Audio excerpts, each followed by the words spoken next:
The world in 2020 had cracked, and through that crack, light began to leak. At first, it looked like silence. Streets emptied, borders closed. The noise of the world paused, but beneath that silence, something ancient stirred, not in governments, not in systems, in souls. A whisper returned, something sacred that the world had buried beneath its schedules, hashtags, and ambitions. That year, time did not stop.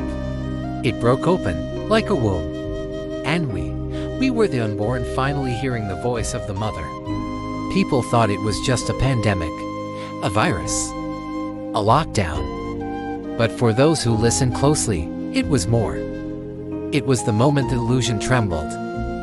And for the first time in centuries, the shadow realized it was being seen. Prophecies long dismissed began to echo louder.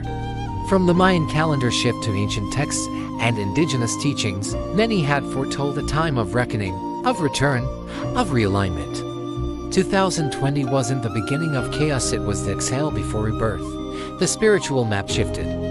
The age of Aquarius wasn't a metaphor, it was an invitation. Christ consciousness, divine feminine rising, ancestral awakening, call it what you will.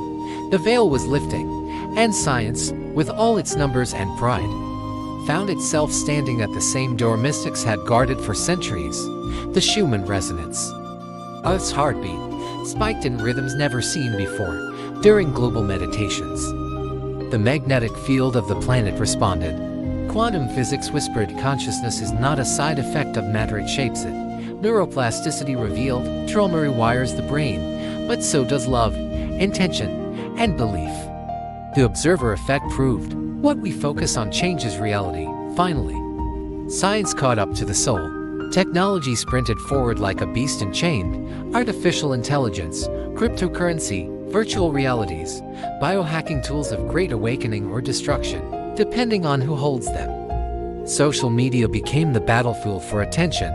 Data became the noyo, and humans the product.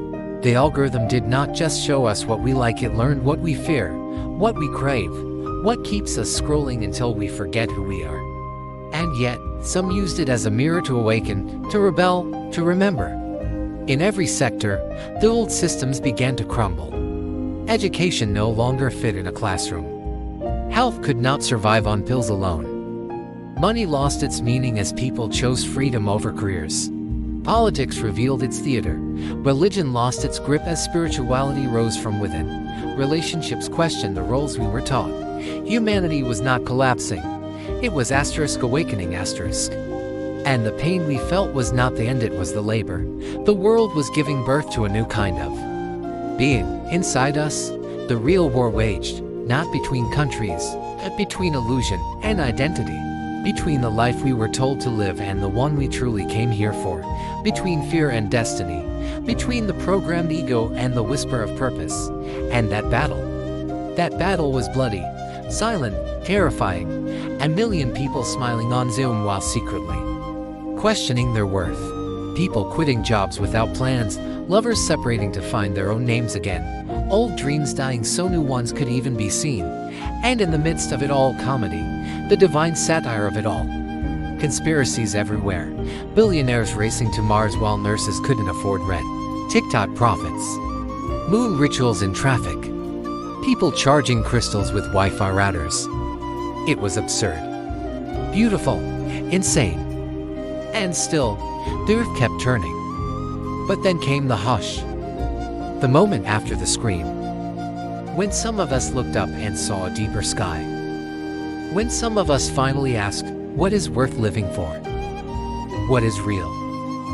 Who am I, if I am not my job, my followers, my degree, my trauma? That was the moment the world forgot how to lie. Because truth was no longer a luxury, it was survival. And so, here we are. You and I, not in the ruins, but in the garden after the fire. We are not here to return to normal. We are here to remember what was always sacred. To build not just content but communion. Not just noise but music. Not just systems but soul. The portal is still open. The veil still thin. The question now is not when the new world will come. The question is, will we be brave enough to live in it? You were born for this moment. And no one, not algorithm, not fear, not even death can take that away. Welcome to the age of remembering. Welcome to the year the world forgot how to lie. Did you learn anything? Subscribe, like, comment your thoughts below and hit the notification.